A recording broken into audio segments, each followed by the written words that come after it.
The Supermarine Spitfire was the brainchild of designer R.J. Mitchell, who answered the Royal Air Force's call for an interceptor aircraft capable of meeting the enemy head-on, but also able to hold its own in an engagement with enemy fighters. It needed to be fast, agile, and well-armed. Mitchell's answer was the Spitfire, one of the most iconic aircraft in history. It came to symbolise not only the RAF, but Britain's heroic struggle against fascism and resisting the German war machine, summarised best by the words of Winston Churchill: "We shall defend our island, whatever the cost may be." It had a very thin elliptical wing designed to maximise top speed, a powerful V12 Merlin engine, and it was armed with 8 30 caliber machine guns, impressive for the time. Mitchell continued to work on this product until his death of cancer in 1937, but the seeds had already been sown, and the Spitfire went on to become one of the best fighters of the war. It saw combat in every theatre Britain was involved in, and through numerous modifications it was able to fill many roles. It was eventually made obsolete at the dawn of the jet age, but it will always remain an icon, and a symbol of the fight for freedom. The first Spitfire in War Thunder is the Mark 1A, a Tier 2 aircraft with a battle rating of 2.3. It's powered by a Merlin Mark III engine developing 1,030 horsepower, driving a metal 3-blade de Havilland propeller. It features a blown canopy that bulges upwards, after pilots complained that the original flatter canopy didn't provide much headroom. It's a late 1940 model as it features the Martin Baker quick-release canopy mechanism, operated by a small red rubber ball above the pilot, allowing him to bail out quickly if he needed to. It also features an emergency boost system capable of providing an extra 12 pounds per square inch of pressure, increasing the power to 1,310 horsepower. The Mark I has excellent flying characteristics. Its light airframe combined with powerful engine makes it a good turn fighter, but in a dive it's not the fastest aircraft. Its 8 30 caliber machine guns don't hit very hard, but with concentrated fire they can shred control surfaces and cause fires. It accelerates well and climbs well, but the 109E is the faster climber and diver. The Spitfire easily outturns it, however, particularly at low speed. Early variants of Spitfires suffered from power loss when pulling negative Gs. The Spitfire used a float-type carburetor, and when negative Gs were pulled, for example when the nose was pulled down, the flow of fuel into the engine would be interrupted and it would temporarily cut out. This is modelled in-game, so keep this point in mind. Your enemy may use it to their advantage.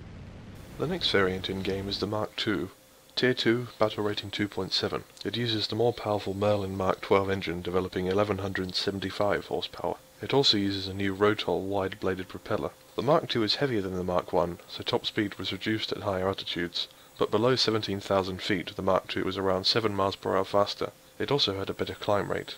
The 2B, battle rating 3.0, is a Mark II with different armament. The 2B is armed with twin Hispano Mark I 20mm cannons, as well as 4 30 cal machine guns. The Mark II had completely replaced the Mark I by April 1941, but it was in service long before this. Next is the Mark 5B, the first Tier 3 Spitfire, with a battle rating of 3.3. It uses the Mark I airframe, but incorporates a Merlin 45 engine, developing 1,185 horsepower at takeoff. It also uses Hispano Mark II cannons, which utilised a belt-feeding system, whereas the Mark I was drum-fed. It was a stopgap measure while a much-needed high-altitude variant could be completed. The Mark V had a modified carburetor which all but eliminated the issues with negative G manoeuvres. The 5B was the main production variant of this model. The exhausts were flattened slightly, providing a little extra speed through exhaust thrust. The original oil cooler of the Mark I airframe, under the left wing, proved inadequate, so a larger cooler was used, with a circular entry. Mark V's, designed for use in warmer climates, used the distinctive Vaux air filter under the nose. This slightly decreased performance as air reached the supercharger to reduce speed. The 5C, battle rating 4.7, had a strengthened fuselage and the Type C universal wing. In-game, it is armed with 4 Hispano Mark IIs. The 5C also had additional armour plating underneath the pilot's seat and around the ammunition storage. Mark 9F, battle rating 4.3. The Focke-Wulf 190 outclassed the Mark V, and an upgrade to the Spitfire design was desperately needed. So, a new engine was fitted to the Spitfire, the Merlin 61, featuring a 2-speed supercharger and a power output of 1,280 horsepower at takeoff, but performance at higher altitudes was vastly superior to the Mark V, largely due to the new supercharger. The Mark IX proved an effective counter to the 190, the engine providing a large boost to climb rate, top speed, and speed at altitude. A new 4-bladed Rotol propeller was fitted to make the most use of the increase in power. The Mark 16 is a first Tier 4 Spitfire with a battle rating of 5.3. It uses a Merlin 266, developing 1315 horsepower at takeoff, an improved version of the Merlin 63, the engine that late model Mark 9Fs used. It is very similar to the Mark 9, but the engine is tuned for better low altitude performance. The clipped wings also added performance at low altitude, reducing drag in the thicker air. It retains the twin Hispano cannons, but the 30 caliber machine guns have been replaced by a pair of 50 cal Browning M2s. The final Mark 9 variant is the LF, also battle rating 5.3. And like the Mark 16, it is optimized for low altitudes. It uses a Merlin 66 engine, which could develop 1700 horsepower at 6,000 feet. The float carburetor was finally replaced with an injection carburetor. Finally come the Griffin Spitfires. There are currently 5 variants in game. The 14E, battle rating 5.0, 18E, 5.0, 22, 5.3, 24, 5.3, and the Premium 14C, 5.7. These all use the Rolls-Royce Griffin engine, the successor to the Merlin. The Mark 14 is powered by a 2-stage, 2-speed Griffin 65, developing 2035 horsepower. The 14E and 14C are very similar. The only real difference is the armament. The E has 2 Hispanos and 2 50 cals. The C has 2 Hispanos and 4 30 cals. The 18E has a larger rudder to increase responsiveness, and a reinforced wing structure.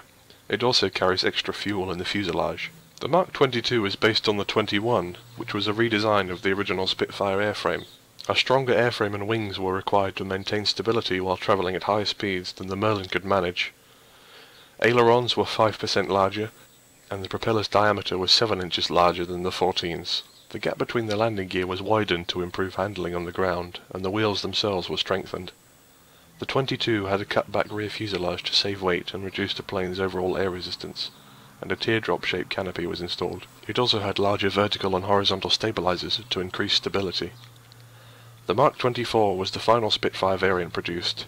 It has increased fuel capacity and extra adjustments to its trim tabs to perfect its handling. Both Mark 22 and 24 have the short-barreled Hispano Mark 5 cannons, which offer a higher rate of fire than the previous version, but are slightly less accurate. Compared to the Mark 1 Spitfire, the Mark 24 was twice the weight, had more than double the horsepower, and could climb almost twice as fast. The Mark 24's delivery was finished in February 1948, and at the time it was one of the best piston-engine aircraft in the world. But the jet age had arrived, and the Spitfire, along with all the other propeller-driven aircraft, was quickly made obsolete and became a relic of a bygone era. So, that summarises all the Spitfire variants currently in War Thunder. Thank you very much for watching. This has been Reach for the Sky. See you soon.